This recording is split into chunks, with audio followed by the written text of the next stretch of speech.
seperti rancangan undang-undang perampasan aset yang juga sangat penting untuk pemberantasan korupsi di negara kita juga bisa segera diselesaikan oleh DPR. Kembali lagi bersama kami di Kajian Politik. Tindak pidana korupsi adalah salah satu tindakan pidana yang memang tidak bisa ditoleransi karena memang tindakan pidana korupsi ini menyinggung beberapa aspek hukum tata negara karena korupsi bisa menjadi penghambat terbesar kemajuan bangsa Indonesia. Maka dari itu, pemerintah Indonesia melalui Presiden Joko Widodo terus bekerja keras untuk pengesahan rancangan Undang-Undang Perampasan Aset. Namun, perampasan aset ini tidak bisa serta-merta dilakukan secara tergesa-gesa. Ternyata DPR belum juga mengesahkan rancangan Undang-Undang Perampasan Aset ini.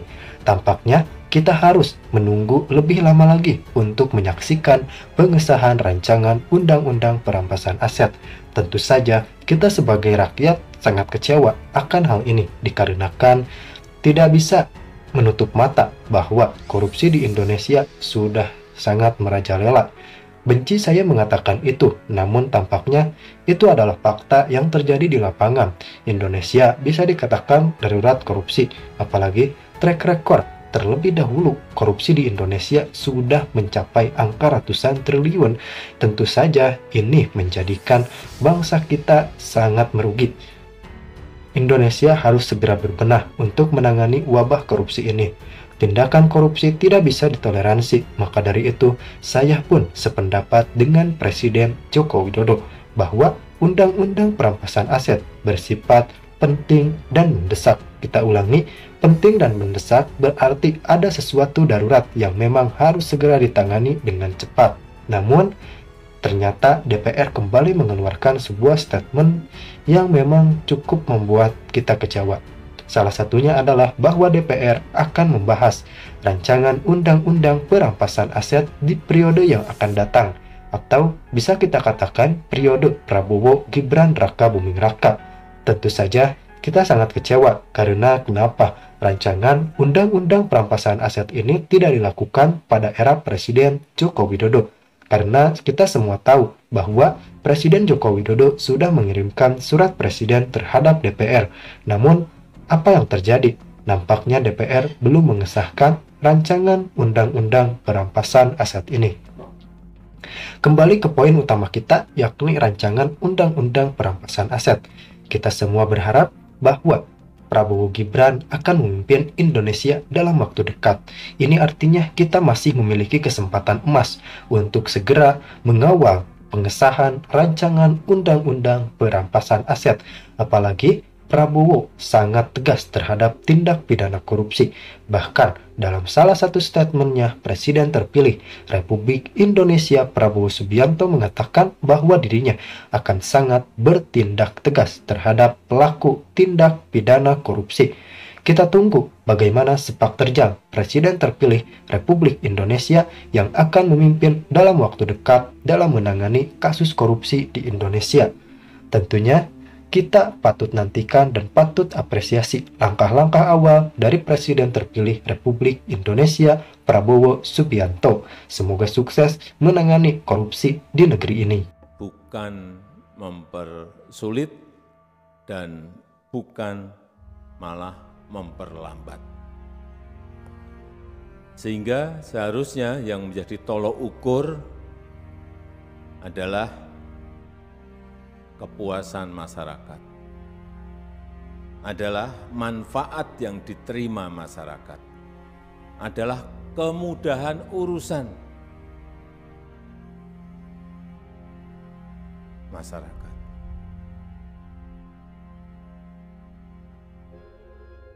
Tapi bagaimana bisa lebih mudah kalau di kementerian, di lembaga, di pemerintah daerah, provinsi, kabupaten, kota, ini ada kurang lebih 27.000 aplikasi, 27.000 platform yang berjalan sendiri-sendiri, yang kerjanya juga sendiri-sendiri. nggak akan mungkin tadi yang saya sampaikan, mempermudah, mempercepat.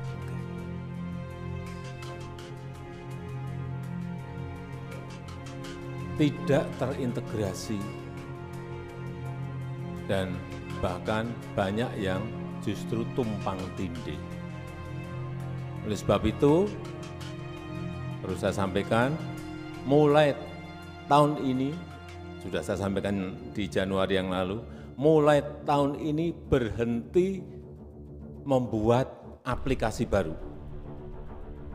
Mulai tahun ini berhentilah membuat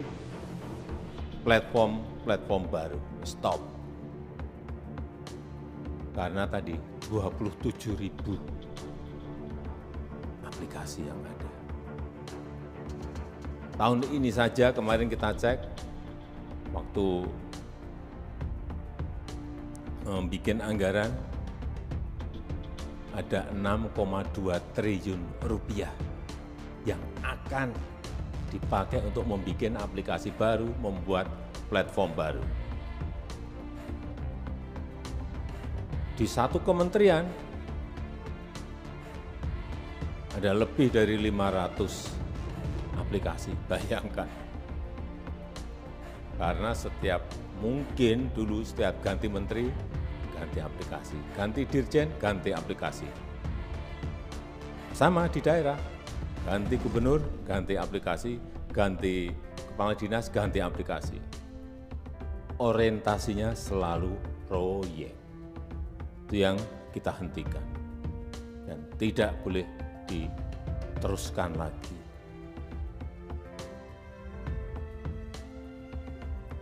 Di Kementerian Kesehatan,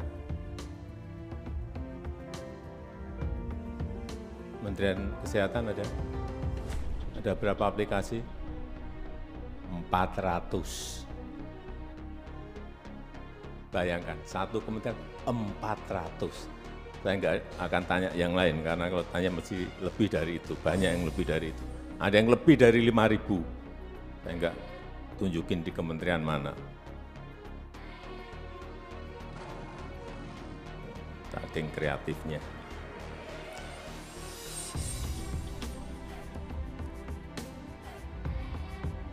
Jadi sekali lagi, Kementerian Kesehatan aplikasi sendiri, layanan pajak aplikasi sendiri, untuk layanan pendidikan aplikasi sendiri, semua.